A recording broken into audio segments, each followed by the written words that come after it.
The day my husband asked for a divorce, I was standing in our kitchen making his favorite meal. Jollof rice, fried plantain, peppered chicken the way his mother taught me. Not the way I liked it, but the way he liked it. I had been awake since 5 in the morning. The kitchen smelled of thyme and bay leaves, and the kind of quiet love that never announces itself. He walked in at 7:15, set his briefcase on the counter I had just wiped clean, and said, without looking at me, "I need you to sign some papers this week." I thought it was a business deal. It wasn't. He slid a manila envelope across the counter. White, thin, deceptively ordinary, looking for something that was about to erase 8 years of my life. I opened it slowly, the way you open something you are afraid of but cannot ignore. The words "petition for dissolution of marriage" swam in front of my eyes. I looked up at him. He was already on his phone. That was the moment I understood something about the man I had married, something I had been quietly not understanding for years. He had not even given me the dignity of eye contact. The end of 8 years. The end of my name as I knew it. The end of the home I had poured myself into, the business I had helped build, the dreams I had quietly folded away to make room for his. And he could not look at me.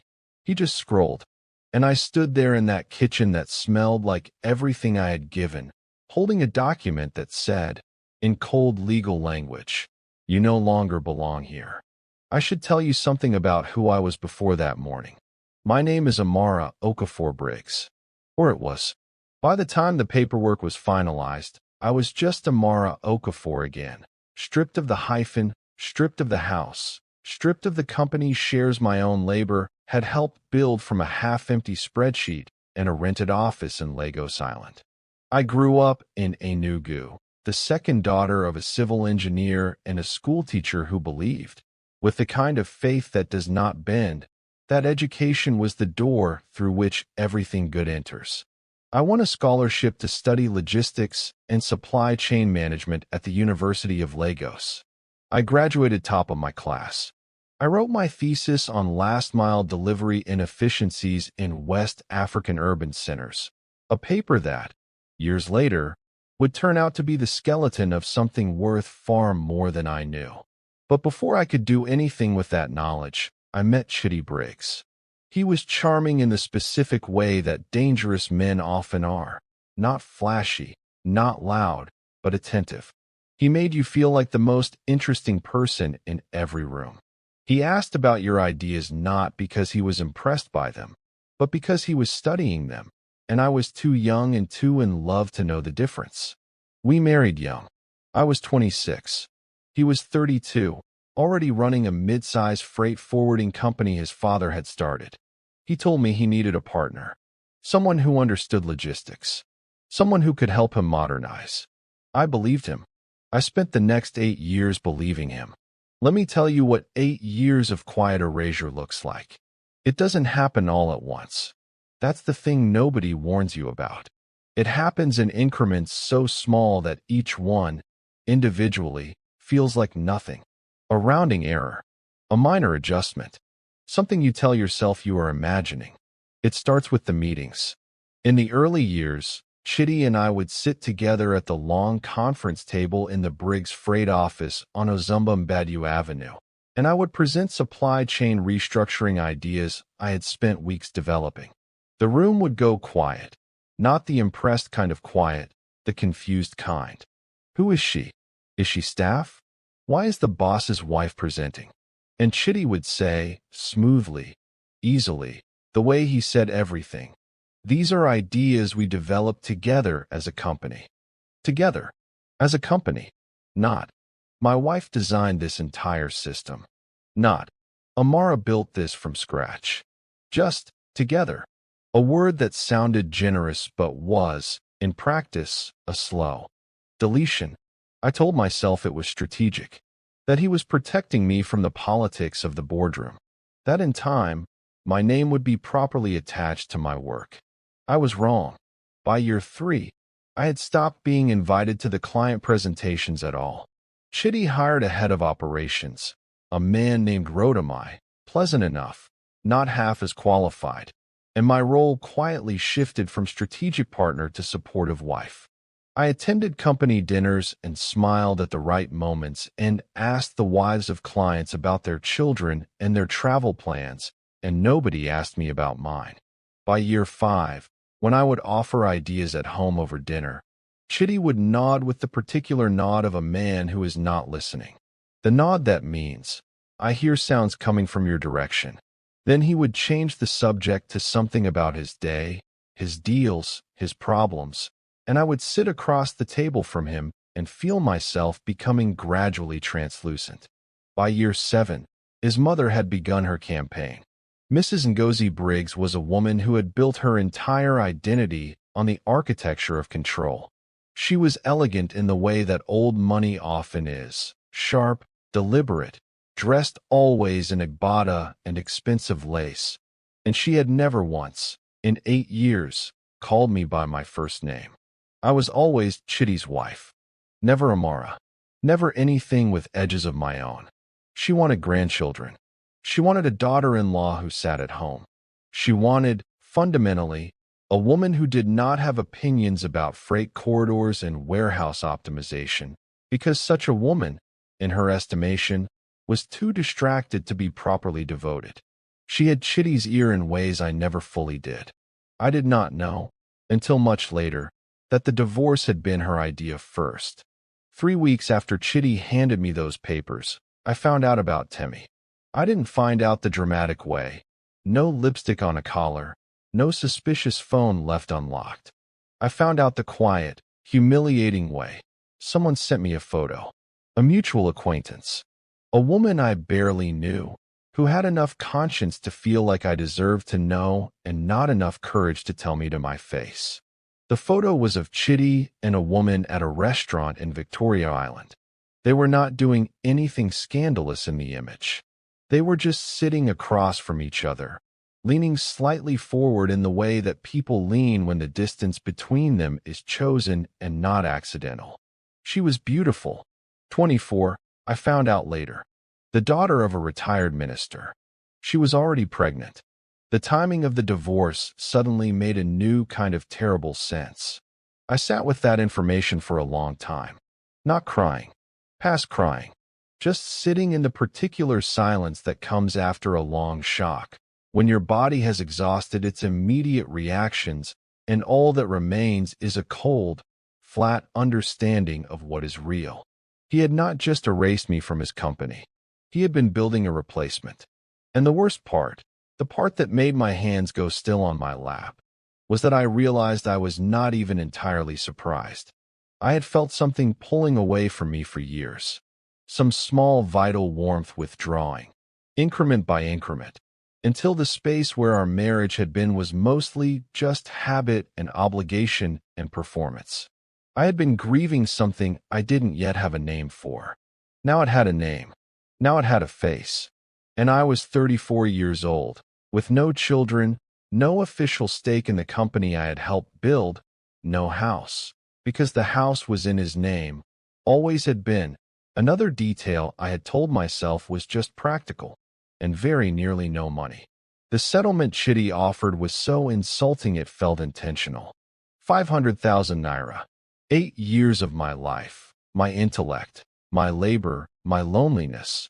And he had the composed cruelty to present 500,000 naira as a fair conclusion. His lawyer was very polished about it. He cited the prenuptial agreement I had signed at 26, dreaming not about divorce, but about a wedding, about a life, about the man, who looked at me like I mattered. I had no strong legal ground to stand on. I took the money, and I left. I want you to understand what it feels like to have nothing, because most people speak about rock bottom in metaphors, as if it is a dramatic thing, a moment with lighting and music. But real rock bottom is administrative. It is dull. It is the careful, humiliating mathematics of survival. I stayed with my younger sister Chisholm in her one-bedroom flat in Yaba for 6 weeks. She never once made me feel like a burden, which is how I knew she was a true gift, because I made myself feel like a burden every single day. I slept on her couch with my degrees and my thesis and my 8 years of invisible expertise folded into a laptop bag by the door. I had 700,000 naira total, my settlement plus my savings. 700,000 naira sounds like money until you are alone in Lagos with no income and no plan and the specific weight of knowing that the industry contacts you spent years cultivating belong, in practice, to your ex-husband's network. I started applying for jobs. I want you to stay with me here, because this part matters. I applied for 47 positions over 3 months. Logistics firms, supply chain consultancies, freight companies. I had a first-class degree, 8 years of practical experience, published research. I was qualified for every single role I applied for. I got interviews for 11. I got 3 second-round interviews. I got 0 offers. The feedback, when it came at all, was always imprecise, overqualified, or we went with someone with more recent industry experience. A phrase that made no logical sense, but was delivered with such smooth confidence that I sometimes almost believed it. One hiring manager, a man I will not name, told me candidly over the phone that my connection to Briggs Freight made me a liability. The industry was too small, he said, and Chitty Briggs was too well connected. I hung up the phone and sat in my sister's kitchen and understood, for the first time with absolute clarity, that the door Chitty had closed behind him when he left was not just a marriage door. He had closed the industry door too. He had not done it maliciously, perhaps. He had simply moved through the world the way powerful men move, without thinking about the space they occupy, without caring about what they block from the light. But the effect was the same. I was locked out. That night, I lay on Chisholm's couch and stared at the ceiling and did something I have never told anyone until now. I talked to my father. My father had been dead for 4 years, but I talked to him the way the living sometimes talk to the gone. Not expecting an answer, just needing the weight of the words to leave your body. I told him I was afraid. I told him I didn't know how to start over. I told him that I was 34 years old, and I had nothing, and I could not understand how I had worked so hard and ended up with nothing. And then I stopped talking and just lay there, and in the silence, I thought about his voice, about the specific way he used to say, in Igbo, NWAM, the ground does not stay hard forever. The ground does not stay hard forever. I turned on my laptop. I opened my thesis. I want you to understand what was in that thesis, because this is where the story turns. Not dramatically, not yet, quietly, the way the best things turn. My thesis, written in 2009, was titled Last Mile Delivery Inefficiencies in West African Urban Centers, a case for micrologistics networks. It was 94 pages long and had been read, at the time of its submission, by my supervisor, 2 external examiners, and approximately no one else. The central argument was simple. If you stripped away the academic language, the reason goods ordered in Lagos took so long to arrive, and the reason so many small businesses were hemorrhaging money on delivery, was not the big freight infrastructure. The ports, the highways, the major warehouses, those were functional, if imperfect. The problem was the last mile, the final stretch between a regional hub and an individual customer or small business. That stretch was chaotic, untracked, unreliable, and wildly expensive relative to its distance. My solution, back in 2009, was a network of small, strategically located micro-warehouses, what I called consolidation nodes, positioned throughout urban neighborhoods, connected by a digital dispatch system, and served by a fleet of motorcycles and small vehicles operated by vetted independent drivers. In 2009, this idea had been considered interesting but impractical.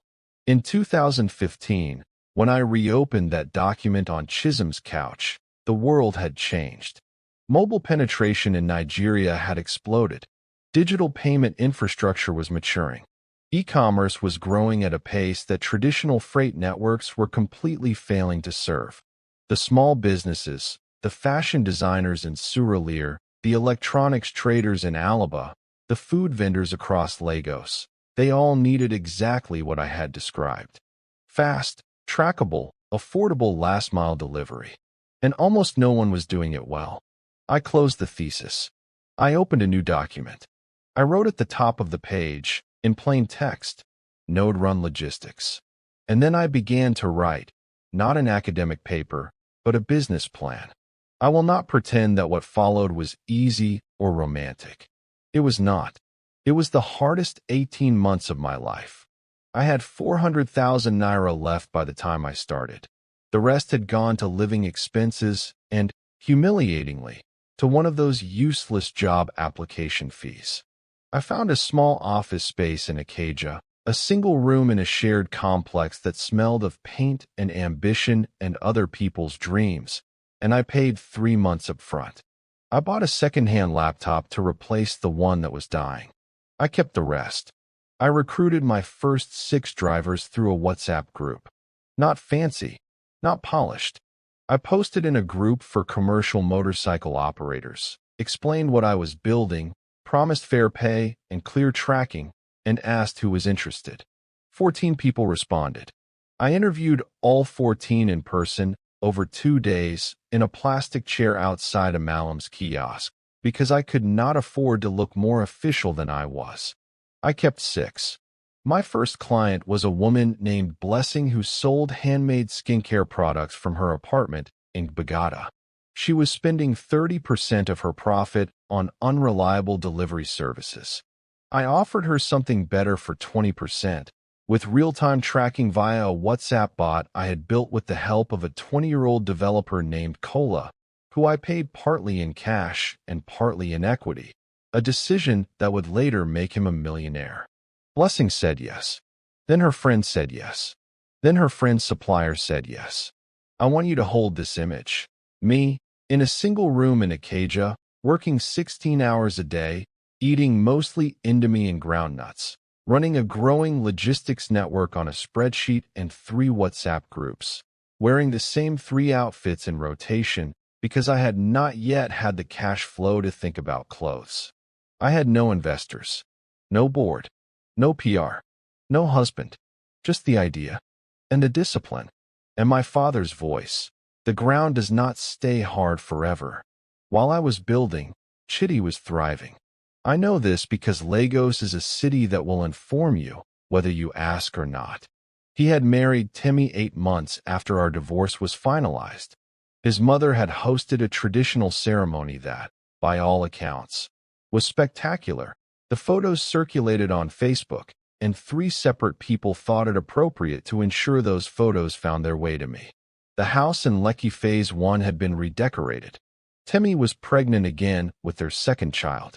Briggs Freight had landed a major government contract, road freight for a federal infrastructure project. Chitty was on the cover of Business Day under the headline, Young Freight Baron Secures $4 billion Nigerian Naira's federal contract. I saw that cover. Someone sent it to me.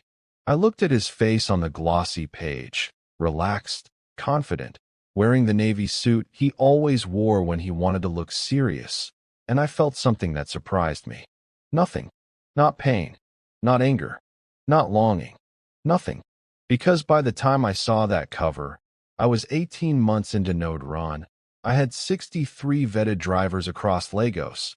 I had on board over 200 small business clients. And I had just had a meeting with a venture capital firm based in Nairobi that had found me through a piece a journalist wrote for Tech Cabal about logistics startups disrupting last-mile delivery in West Africa. The journalist had described Node Run as the most quietly sophisticated logistics operation in Lagos. Quietly sophisticated. I read that phrase and I thought, yes, that is exactly right. That is what I have been building. Not noise. Sophistication. Patience. The thing that cannot be rushed or faked. I agreed to meet the Nairobi firm. Their offer was serious. I did not tell anyone. Something happens to a person who spends long enough building in silence. It is not a single moment. It accumulates, the way strength accumulates, slowly, invisibly, until one day you reach for something you used to struggle with, and it lifts easily, and you realize, I am not the same person I was. I remember the exact moment I felt it. It was a Tuesday evening, 18 months into Node Run. I was in my office, a real one now, 2 rooms in a proper commercial building in Victoria Island, with my logo on the door in clean white letters, and I was on a video call with a supply chain director at a Pan-African retail group based in Accra. They were considering us for a 6-month pilot partnership for e-commerce delivery across 3 Nigerian cities. The director, a Ghanaian man named Kwame, crisp and skeptical in the way that serious business people are, was pushing back on our per-delivery pricing. He was polite about it, but the pressure was real and the stakes were high, and 6 months earlier, I would have felt my stomach tighten and my voice soften, and I would have conceded something I should not have conceded. Instead, I leaned back in my chair. I let the silence sit, and then I said, calmly, our pricing reflects a 98.7% on-time delivery rate across a 14-month operational history. I'm not aware of another operator in this market who can match that number. If you find one, take the meeting with them. If you can't, let's talk about the pilot. Kwame blinked. Then he smiled. We agreed on the pilot 2 days later. This is what I need you to understand about transformation. It is not about becoming someone else. It is about becoming so completely, unapologetically yourself that the people who underestimated you have no framework for what they are looking at. Chitty had married me when I was still learning who I was, still folding myself into the shape of what was wanted, still translating my intelligence into a form that would be acceptable, palatable, unthreatening. The woman in that office in Victoria Island was not translating anything. She was simply present. Unedited, undiluted, done shrinking. Somewhere around the 23rd month of Node Run, Chitty called me. I was in a car on my way to Port Harcourt for a site visit, and his name appeared on my phone screen like something from a dream, familiar and strange at the same time, a word you've said so many times it starts to look like it isn't spelled correctly. I watched it ring. I watched it stop. He left no message. I told Kola, who was sitting next to me reviewing driver analytics on his tablet. He raised an eyebrow. I shrugged. He went back to the analytics. That was the extent of the drama. 3 weeks later, I closed the Nairobi VC deal. $12 million US. Series A, Node Run Logistics was now officially, undeniably, a real company. I did not post about it on social media. I went home, called my sister Chisholm, and we ate suya from a plastic bag on her balcony and talked about our mother and laughed until we cried. Then I went to sleep at 10:30 because I had an early morning. This is the discipline that most people skip over in the success story. They want the announcement, the moment, the lighting. But the real story is the sleep at 10:30. The focus. The refusal to let joy become distraction or pain become obsession. The simple, radical decision to keep moving forward regardless of who is watching, regardless of who called and didn't leave a message. Keep moving. It happened in the 29th month. A Forbes Africa journalist had been tracking Node Run's growth since the Tech Cabal piece. She had requested an interview several times. I had delayed, not out of false modesty, but out of the genuine conviction that there was still building to do. And that visibility without infrastructure is just noise. By the 29th month, the infrastructure was solid. Node Run was operating in Lagos, Abuja, Port Harcourt, and Kano. We had 412 active driver partners. We had processed over 2 million deliveries. Our enterprise client list included 3 of Nigeria's largest e-commerce platforms and a pharmaceutical distribution company. We had a pending partnership MOU with a major Pan-African logistics consortium. I agreed to the interview. The journalist, a sharp, generous woman named Sola, came to our Victoria Island office on a Wednesday. We talked for 3 hours. She asked about the technology, the scaling strategy, the funding. Then she asked, carefully, about the personal story, the divorce, the couch in Yaba, the 700,000 naira, the thesis. I had not planned to talk about those things. But when she asked, I found that I was not afraid of them anymore. They were not wounds. They were coordinates. Points on a map that showed exactly how I had gotten here and why the route mattered. I told her everything. The cover came out 6 weeks later. The headline read, "The woman who built a logistics empire from a couch. Amara Okafor's node run is rewriting last-mile delivery across Africa."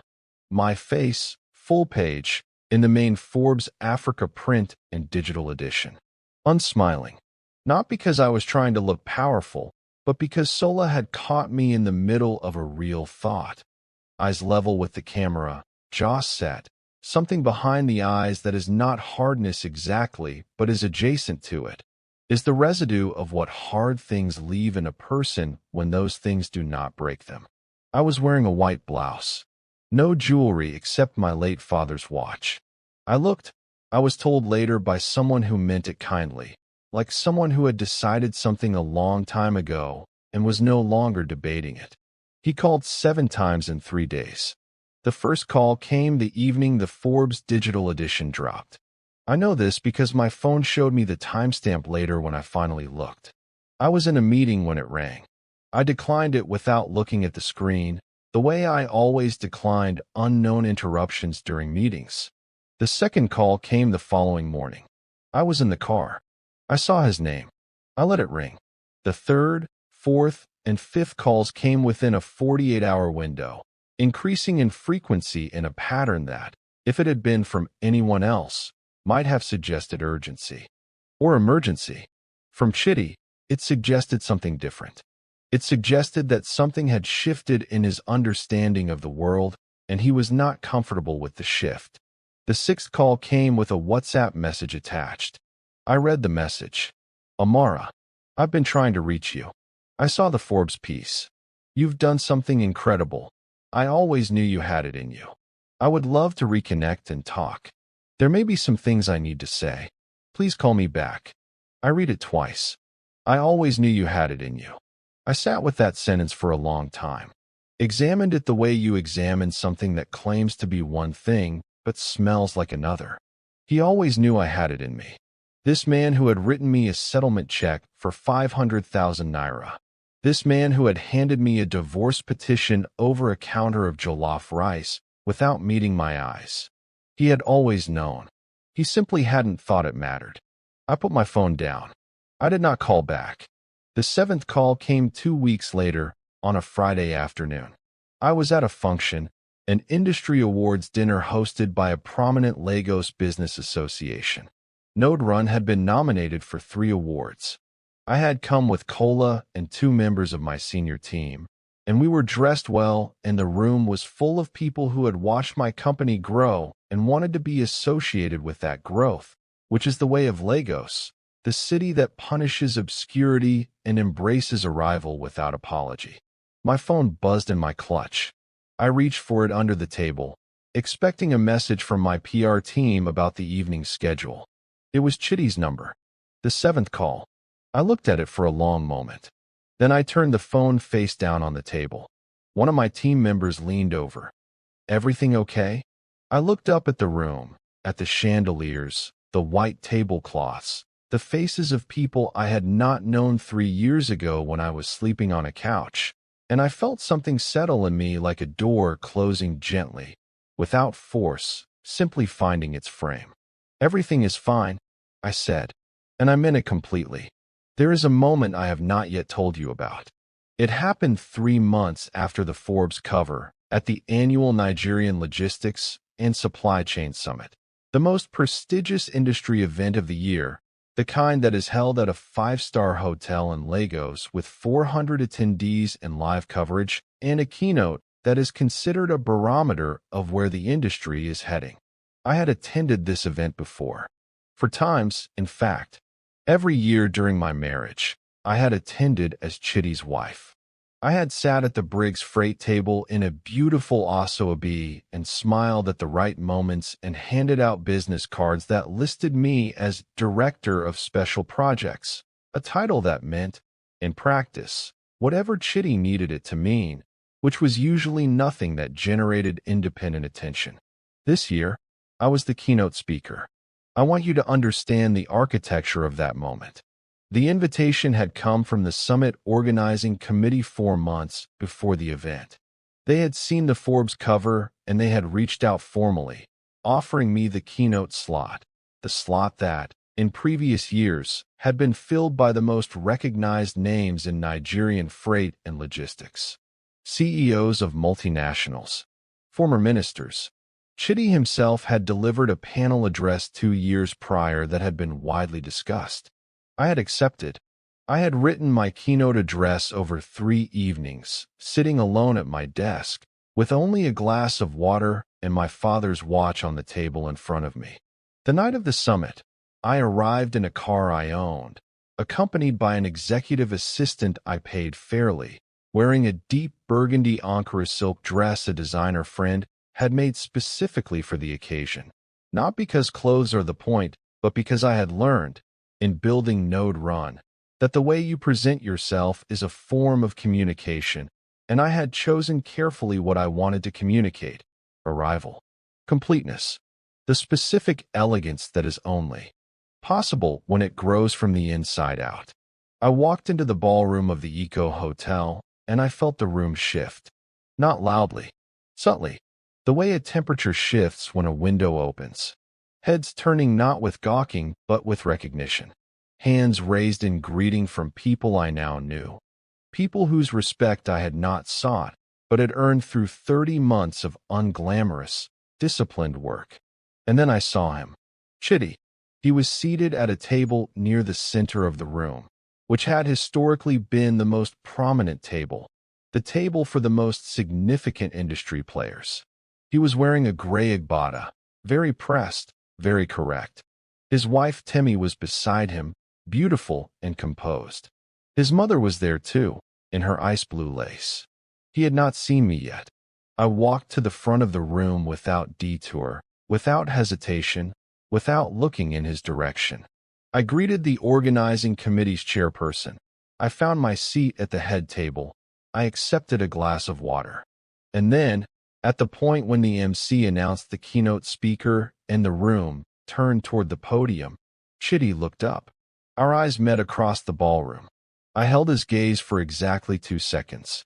Not triumphantly, not bitterly, not the way a person looks when they have been waiting for a moment and are finally tasting it. Just steadily, the way you look at something you have moved past.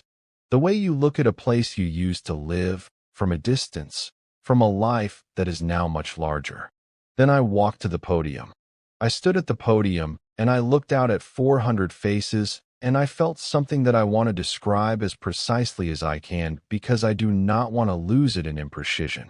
I felt at home, not in the event, not in the applause, not in the recognition, in myself, completely at home in my own skin, in my own mind, in my own story, including the painful parts, especially the painful parts, because I understood now that the painful parts were not detours from the journey.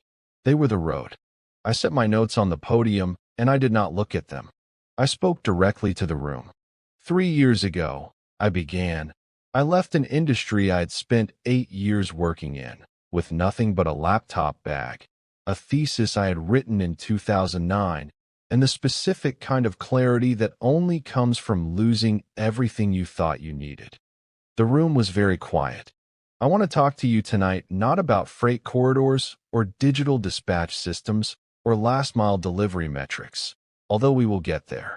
I want to talk about what it costs to know something and not be allowed to say it. What it costs to be in the room but not of the room. What it costs to build something with someone who puts only their name on it, not a sound in the room. And I want to talk about what happens when you take everything that was taken from you and you build it back, alone, from the floor. Not to prove something to anyone else, but because you understand, finally, that the idea was always yours. The vision was always yours. And nobody can take from you what was grown inside you. I paused. Across the room, I could feel Chitty without looking at him, could feel the specific quality of his stillness. I continued. I spoke for 40 minutes about Node Run, about the micrologistics model, about last-mile delivery innovation, about the $3 million tech infrastructure we were building for driver partners, about the expansion roadmap into Ghana, Kenya, and Rwanda, about the $12 million Series A and the strategic vision behind it. I spoke with the precision of someone who has not just theorized but built. Every number came from experience. Every insight came from the road, not from a boardroom, not from a husband's company, from 30 months of doing the actual work. When I finished, the applause started before I had fully stepped back from the podium. It built. It held. I walked back to my seat with my notes under my arm, and I did not look at Chitty's table. I didn't need to. Later that evening, during the cocktail reception, I was surrounded by a cluster of people, investors, journalists, potential partners, young women in their 20s with notebooks who wanted 30 seconds to say that my story had changed something in them. I spoke to all of them. I was present for all of them, because the people who needed to hear something real that night deserved to receive it fully. I was talking to the head of business development at a major Pan-African bank when I saw Chitty approaching from my peripheral vision. He was alone. Timmy was at their table. He walked with the kind of deliberateness that means a person has been working up to something for a while. I excused myself from the conversation with a smile and a business card exchange, and I turned to face him. He looked different than I remembered, and exactly the same. Older, perhaps. The confidence still in the architecture of how he stood, but something behind the eyes that had not been there before. Something uncertain, slightly off balance. The expression of a man standing on ground that has shifted under him and is not certain when the shifting stopped. "Amara," he said. His voice was careful. "You were extraordinary tonight." "Thank you," I said. Nothing else. He waited, perhaps expecting something more. Permission to continue, or rebuke, or emotion. Anything he could grab onto and use to navigate the conversation. Old Amara would have given him something, would have filled the silence, managed the discomfort, made it easier. I did not fill the silence. "I've been trying to call," he said. "I know," I said. Another pause. He shifted his weight slightly. "I've been thinking about what to say, about what happened, about the way things ended. I don't think Chitty," I said. And I said his name the way a person says the name of something they have finished grieving. Gently but completely. "I'm well. The company is growing. I have everything I need. I don't think there's a conversation left to have." He looked at me for a long moment. Something moved through his expression, several things, layered and fast. What men like Chitty feel when they encounter the full consequence of what they have dismissed. The particular grief of recognizing, too late and too publicly, what was lost. "I know," he said finally. Quietly. "I know." He walked back to his table. I returned to my conversation. I will not pretend that justice arrived for Chitty in a single, cinematic moment. Life is not that tidy, and I would not insult you with a story that sanitizes the complexity of consequence. But this is what is true. 6 months after the summit, Briggs Freight lost the federal infrastructure contract. An audit discovered irregularities in the procurement process. The details were reported in Business Day and Vanguard. The loss was significant. The reputational damage was more so. Several of Briggs Freight's senior clients, reviewing their logistics partnerships in light of the coverage, reached out to Node Run. I took 3 of those meetings. We signed 2 contracts. Mrs. Ngozi Briggs, I heard through the inevitable channels of Lagos information, had stopped attending her church's Women's Leadership Committee, a group she had chaired for 11 years. The specific reason was never clearly articulated in what reached me, but the timing aligned with a period when her family's name was in circulation in ways it had never been before, and not favorably. Chitty's company survived. He is still operating. I do not wish him ruin. I want to be honest about that, because the truth of who I became in those 30 months is that I stopped caring about what happened to him at all. And a person who truly doesn't care does not spend energy hoping for a man's collapse. What I wished for, if I wished for anything, was that he would eventually understand what he had done. Not so he would feel pain, but so that understanding might make him a more careful person. So that the women in the rest of his life, his daughter, perhaps, someday, the women in his company, might not encounter the version of him that had once stood in a kitchen and handed his wife a divorce paper without meeting her eyes. Whether that understanding came, I cannot say. It is not my story to tell. Node Run Logistics, as of this telling, operates in 5 countries. We have processed over 7 million deliveries. We have 560 active driver partners who earn above market rates with full data on their own performance and earnings, something I built deliberately into the system because I understand what it means to do the work and not get to hold the numbers. We are preparing for a Series B. I live in a flat I own in a koi on the top floor with a balcony that faces the water. It is not the biggest flat I could afford, but it is mine. Every room chosen for myself, every surface reflecting the actual shape of my taste and not anyone else's preferences. I have a shelf of books I have read and a shelf of books I intend to read and a kitchen where I cook what I like, which is no longer jollof rice the way anyone else's mother taught. Chisholm visits most Sundays. We still eat suya on the balcony sometimes. I kept my father's watch. I have not remarried. Not because I am close to it, but because I have discovered something that I consider essential information. I am excellent company. I am whole without addition. I can choose partnership from a place of abundance rather than need, and I intend to do exactly that when the person arrives who meets that standard. I speak to young women when I can, in conferences, in universities, in corporate programs. I tell them, stay in the room. Take up the space. Put your name on your work. I tell them about the thesis that sat unread for 8 years and became the foundation of a company. I tell them that the idea you are carrying is not too small or too ambitious or too early. It is exactly on time. I do not tell them everything about Chitty. It is not because I am protecting him. It is because the story was never really about him. It was always about the thesis, the couch, the 6 drivers, the quiet 18 months. The compounding, unremarkable, daily decision to build. It was always about what happens when a woman stops translating her intelligence into a form acceptable to someone else and simply, at last, speaks in her own voice. There is something I want to leave you with. Not a lesson exactly. Less without the resources, always without the certainty. You have to build the way my father meant when he said the ground does not stay hard forever, not as a promise that things will get easy, but as a reminder that nothing stays the same, and the direction of change is partly yours to choose. The silence they forced on you is not a sentence. It is an asset.